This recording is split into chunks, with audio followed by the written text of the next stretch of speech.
देवरिया में 6 साल की बच्ची के साथ रेप की कोशिश का आरोप लगा है। आरोपियों के मुताबिक जब लड़की के पिता ने देखा तो आरोपी का प्राइवेट पार्ट काट दिया गया। एक रिपोर्ट आपको दिखाते हैं।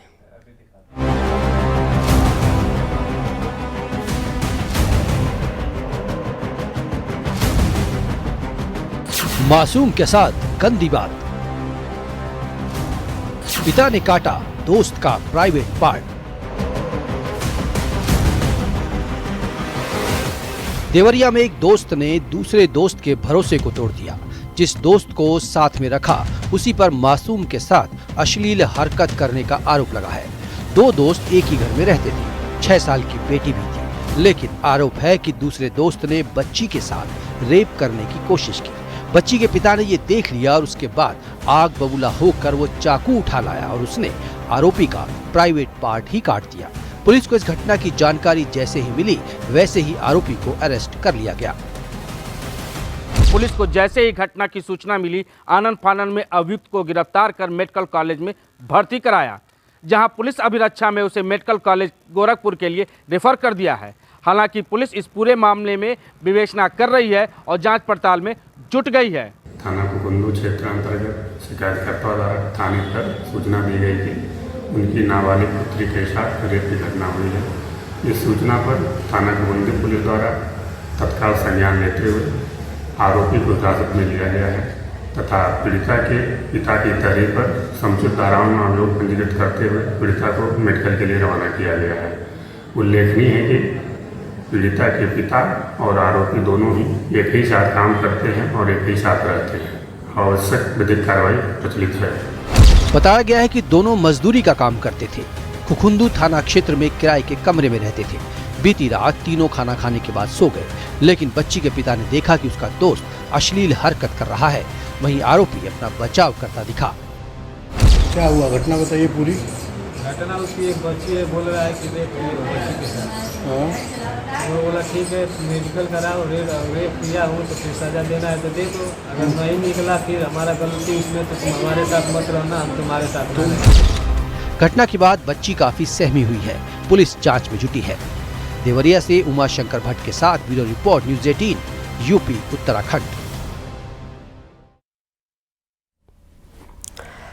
अमेरिका के कैलिफोर्निया में एक दिल को दहला देने वाला सड़क हादसा सामने आया। हादसा इतना भीषण था जिसमें 3 लोगों की जान चली गई। ट्रक ड्राइवर नशे में बताया जा रहा है। एक रिपोर्ट आपको दिखाते हैं।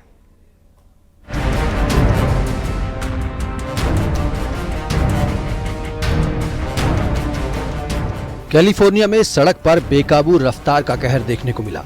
यहाँ के ओंटारियो शहर में ट्रक चला रहे ड्राइवर का संतुलन बिगड़ गया। ट्रक ने पहले एक गाड़ी को टक्कर मारी, जिसके बाद ट्रक की चपेट में एक एक करके कई गाड़ियां आ गई। किसी को संभलने तक का मौका नहीं मिला। गाड़ियों के परखच्चे उड़ गए। ट्रक यहीं पर नहीं रुका, वो सड़क किनारे खड़ी कुछ और गाड़ियों को टक्कर मारता हुआ सड़क के किनारे पहुंचा। हाईवे पर जिस किसी ने ये देखा उसकी सांसें अटक गई। इस खौफनाक हादसे में 3 लोगों की मौके पर ही मौत हो गई, जबकि 4 लोग गंभीर रूप से घायल हो गए। पूरी घटना को कैमरे ने कैद कर लिया। चश्मदीदों के मुताबिक ड्राइवर तेजी से ट्रक दौड़ा रहा था। उसने ट्रक में ब्रेक भी नहीं लगाए। हादसे के बाद स्थानीय पुलिस मौके पर पहुंची। घायलों को अस्पताल ले जाया गया, जिनमें कुछ लोगों की हालत गंभीर बताई गई है। हादसा मंगलवार की दोपहर करीब 1 बजे हुआ। पुलिस ने ट्रक ड्राइवर को मौके से गिरफ्तार कर लिया। पुलिस जांच में सामने आया है कि ट्रक चला रहे ड्राइवर की उम्र 21 साल है और वो युवा सिटी में रहता है। पुलिस ने आरोपी पर गंभीर धाराओं में केस दर्ज किया है। ड्राइविंग के दौरान उसके ड्रग्स लेने की बात भी सामने आई है। हादसे की जांच जारी है। Bureau report, news 18।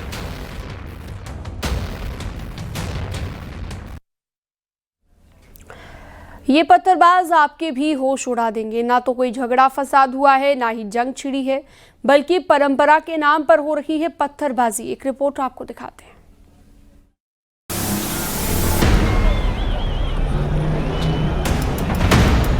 आस्था या अंधविश्वास, जहां होती है पत्थरों की बरसात, खून से होता है माता का तिलक। ये है शिमला से 26 किलोमीटर दूर हलोग गांव, जहां पत्थरबाजी हो रही है। 2 टोलियां एक दूसरे पर जमकर पत्थर मार रहे हैं। जो दृश्य दिख रहा है उससे तो यही लग रहा है क्योंकि दोनों टोलियां एक दूसरे की खून की प्यासी है। अब अगर किसी को पत्थर लग जाए तो उसका तो बुरा हाल तय समझिए। सड़क के आसपास और पहाड़ी पर लोगों की भारी भीड़ उमड़ी हुई है जो इस संग्राम को देखने पहुंची है। दरअसल यहाँ कोई जंग नहीं छिड़ी है, ये सैकड़ों सालों से निभाई जा रही परंपरा है। धामी क्षेत्र के हलोग गांव में हर साल की तरह इस बार भी अनूठे पत्थर मेले का आयोजन किया गया। करीब 26 मिनट तक दोनों तरफ से पत्थरों की बारिश होती रही। मान्यता है कि अगर किसी को पत्थर लग जाए तो उसके बहने वाले खून से मां भद्रकाली का तिलक किया जाता है। इस बार भी ठीक वैसा ही हुआ। हलोग गांव के ही रहने वाले 60 साल के बुजुर्ग शख्स को ये पत्थर लगा। उसके बाद दोनों तरफ से पत्थर चलने बंद हो गए।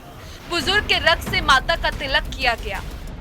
यहाँ शिमला के हलोग में हम आपको तस्वीरें दिखा रहे हैं कि किस तरह से ये पत्थर मेले का आयोजन होता है। और यहाँ पर देखिए किस तरह से यहाँ पर दो टोलियाँ बनी हुई है, एक उस तरफ से है और एक इस तरफ से। किस तरह से यहाँ पर पत्थरों की बरसात की जा रही है और इस तरह से ये परंपरा है, सदियों से ये परंपरा चली आ रही है। आस्था के चलते लोग इस पत्थर मेले में खुशी से शामिल होते हैं। कहा जाता है कि आज तक पत्थर लगने से किसी को भी गंभीर चोट नहीं लगी है। हलोग गांव में ये परंपरा दिवाली के एक दिन बाद निभाई जाती है। इस पत्थर मेले में स्थानीय गांव और दूसरे गांव के युवाओं की दो टोलियां एक दूसरे को पत्थर मारती हैं। अभी तक आज दिन तक कभी हमें किसी की भी गंभीर चोट का सामना नहीं करना पड़ा। छुटपुट जो है ये टीकाकरण के लायक जो है हमारा ब्लड निकलता है और हम इसको जो श्रद्धा से चढ़ाते हैं। हाँ, और ये भी मानते हैं सौभाग्य होता है जिसको पत्थर लगता है, ये मान्यता है क्या? जी बिल्कुल बिल्कुल, ये मैं भाग्यशाली हूँ कि इसमें जो है मेरा जो है खून लगा है। इसमें भाग्यशाली हूँ और आगे भी खेलता रहूँगा। और मैं अभी 60 साल का हो गया हूँ, इससे पहले भी खेलता रहा हूँ, आगे भी खेलता रहूँगा जब तक जान है। मान्यता है कि धामी क्षेत्र में आपदा और महामारी से बचाव के साथ साथ सुख, समृद्धि और शांति के लिए इस मेले का आयोजन किया जाता है। पत्थर मेले से पहले यहाँ के देवताओं से आशीर्वाद लिया जाता है। काफी दशकों पहले यहाँ पशु बलि भी दी जाती थी, लेकिन बाद में उस पर रोक लगाकर पत्थर मेला शुरू किया गया। शिमला से न्यूज़ 18 के लिए रणवीर सिंह की रिपोर्ट।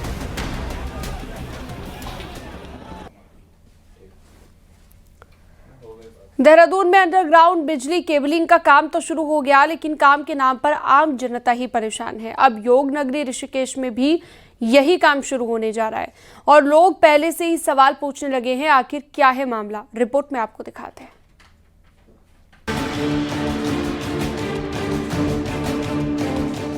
देहरादून में अंडरग्राउंड केबलिंग के नाम पर खुदी सड़कों ने लोगों की मुश्किलें बढ़ा दी हैं। कई इलाकों में महीने से काम अधूरा पड़ा है। धूल, जाम और टूटी सड़कें लोगों के लिए परेशानी का सबब बन गई है। आलम यह है कि स्थानीय बीजेपी पार्षद भी अब देहरादून में हुए कामों पर सवाल खड़े करने लग गए हैं कि इनका काम कोई भी सिस्टमैटिक नहीं चल रहा। हम एक तरफ एक चीज के लिए, सुंदरता के लिए कर रहे हैं, बाकी चीजों के लिए कर रहे हैं, और हम दूसरी तरफ जो है एक और मुसीबत अपने लिए ले रहे हैं, तो वो अच्छा नहीं है सब कुछ। और मुझे तो यूपीसीएल डिपार्टमेंट का कोई भी काम समझ से बाहर लगता है। देहरादून का हाल देखकर ऋषिकेश के लोग भी चिंतित हैं, क्योंकि यहाँ भी अंडरग्राउंड केबलिंग का काम होने हैं।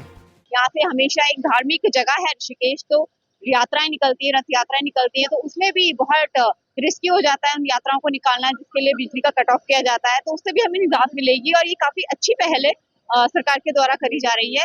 तो समय पे पूरा हो तो बस इसी की उम्मीद हम लगा सकते हैं। वहीं अधिकारियों का कहना है कि ऋषिकेश में करीब 550 करोड़ रुपए की लागत से इस काम की शुरुआत होने जा रही है। लक्ष्य है कि आगामी हरिद्वार अर्धकुंभ से पहले सभी काम पूरे हो जाएं। कि हमारा जो गंगा कॉरिडोर था वो हरिद्वार से ऋषिकेश था, लेकिन प्रथम फेज में ऋषिकेश का हुआ है, जिसमें हमारी ओवरहेड लाइनों को अंडरग्राउंड करना है और प्लस जहां पर ऐसे बहुत डेंजरस वाले एरिया हैं वहां पर हम कवर कंडक्टर लगाएंगे। 1 से 2 महीने के बीच में हो जाएगा और हम कुंभ से पहले हमें ये पूरा करना है, ये टारगेट है इसका। बजट अभी जो भारत सरकार से सैंक्शन है वो 550 करोड़ के। शहर की सूरत बदलने की दिशा में ये काम बड़ा कदम है, लेकिन सवाल यही है कि क्या समयबद्ध और गुणवत्ता के साथ काम पूरे हो पाएंगे। ऋषिकेश से आशीष डोभाल के साथ देहरादून से सत्येंद्र बर्तवाल की रिपोर्ट।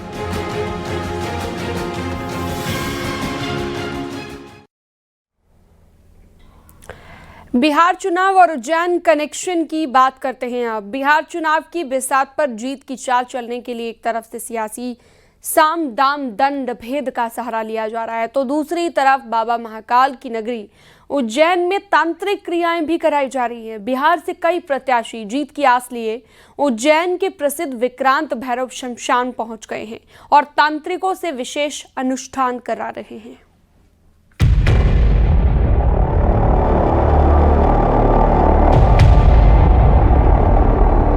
बिहार चुनाव में जीत के लिए तंत्र मंत्र का सहारा। उज्जैन के शमशान में तांत्रिकों का जमावड़ा। धनतेरस से शमशान में चल रहा है जीत का अनुष्ठान। शक्ति से जो श्रृंगार करता हो वो है महाकाल। समय को जो बांधता हो वो है महाकाल। कालों के काल भगवान महाकाल। और भगवान महाकाल की नगरी उज्जैन, शिप्रा नदी के तट पर बसा उज्जैन सदियों से तंत्र मंत्र और साधना के लिए सबसे उपयुक्त स्थान माना गया। यही वजह है कि दिवाली की रात यहाँ के शमशान घाटों पर तांत्रिकों और साधकों का विशेष जमावड़ा देखने को मिलता है। दिवाली की रात तंत्र साधना का तिलिस्म, अंधकार और पवित्रता का अद्भुत संगम दिखता है। दीपों की रोशनी, मंत्रों की गूंज और यंत्रों की झिलमिलाहट साधना को और भी रहस्यमयी बनाती है। दिवाली की रात केवल पूजा नहीं बल्कि शक्ति, सिद्धि और लक्ष्मी के आवाहन की रात भी होती है। कुछ साधक शमशान के कोनों में बैठकर गौरी गणेश की साधना करते हैं, तो कुछ कुबेर और लक्ष्मी की साधना में मग्न होते हैं। उल्लू की बलि और कछुए की साधना जैसी क्रियाएं भी होती हैं, जिनका उद्देश्य देवी देवताओं को प्रसन्न करना और सिद्धि प्राप्ति करना होता है। 3 से 4 घंटे की साधना रोज होती है यहाँ पर, और 3 से 4 घंटे की साधना में हम स्वयं को भी सिद्ध करते हैं, यंत्रों को भी सिद्ध करते हैं, मंत्रों को भी सिद्ध करते हैं और आहुतियां भी करते हैं। ये है उज्जैन का विक्रांत भैरव शमशान। रात का गुप्त अंधेरा शमशान में साधक मंत्रों में लीन है। ये महाशमशान देश के 5 प्रमुख शमशानों में गिना जाता है। इस शमशान में तंत्र साधना का विशेष महत्व है, ठीक वैसे ही जैसे कामाख्या, तारापीठ, रजरप्पा और त्र्यंबकेश्वर में। दीपावली की रात तंत्र साधना के लिए खास मानी जाती है। यही वजह है कि इस रात उज्जैन के शमशान में विशेष तंत्र अनुष्ठान होते हैं। लेकिन इस बार उज्जैन का विक्रांत भैरव शमशान एक विशेष प्रायोजन को लेकर भी चर्चा में है, और वजह है बिहार चुनाव। बिहार चुनाव में जीत सुनिश्चित करने के लिए प्रत्याशियों की ओर से विक्रांत भैरव शमशान में तंत्र क्रियाएं करवाई जा रही हैं। उज्जैन जो है बाबा महाकाल की नगरी है, और यहाँ शमशान भूमि जो है तीर्थ चक्र तीर्थ कहा जाता है, और माना जाता है कि चक्र तीर्थ में यदि तंत्र साधनाएं की जाती है तो वह उससे सिद्धि प्राप्त होती है। ऐसे में उज्जैन के चक्र तीर्थ पर जिस तरीके से जो तंत्र साधनाएं की जाती है उसमें सिद्धि प्राप्त करना होता है, कई प्रकार की तंत्र साधनाएं होती हैं। लेकिन अभी हाल ही में बिहार चुनाव चल रहे हैं, और ऐसे में बिहार चुनाव को लेकर जो तांत्रिक हैं वो तंत्र साधनाएं कर रहे हैं, और उनका मानना है कि कई ऐसे प्रत्याशी हैं जो उनके संपर्क में हैं और उनकी जीत के लिए यहाँ पर तंत्र साधनाएं करवा रहे हैं। लेकिन जिस तरीके से उज्जैन जो है शिव और शक्ति का जो गढ़ माना जाता है, क्योंकि यहाँ पर एक तरफ शक्ति विराजमान है तो दूसरी तरफ शिव, और ऐसे में चक्र तीर्थ जो है वो तीर्थ के नाम से जाना जाता है, और यहाँ पर जो है दूर दूर से तांत्रिक यहाँ पर आते हैं और तंत्र साधनाएं करते हैं, और तंत्र साधना से जो सिद्धि प्राप्त होती है और इसी के साथ कई प्रकार की जो तंत्र साधनाएं होती हैं वो यहाँ की जाती है। लेकिन अभी फ़िलहाल जो तांत्रिक हैं वे जो है बिहार चुनाव को लेकर जो प्रत्याशी उनके संपर्क में हैं उनकी जीत को लेकर पूजा कर रहे हैं। ये स्थान स्वयं भैरव जी की साधना स्थली रहा है। इस स्थान पर किए गए तप और अनुष्ठान 100% सफलता, सिद्धि और विजय की प्राप्ति होती है। इसलिए इस बार बिहार चुनाव में खड़े कुछ प्रत्याशी अपनी जीत की कामना के लिए उज्जैन के विक्रांत भैरव शमशान का रुख कर रहे हैं और तंत्र मंत्र के जरिए जीत की साधना करा रहे हैं। हर प्रत्याशी अपनी अपनी जीत के लिए हवन, पूजा, अनुष्ठान और तंत्र मंत्रों का सहारा लेता है। जहाँ तक कि वैदिक कर्मकांड, तंत्र क्रिया के माध्यम से भी विजय प्राप्ति के लिए सब अपने अपने स्तर पर, चुनाव प्रचार के स्तर पर और पार्टियां अपने स्तर पर जोर लगाती हैं।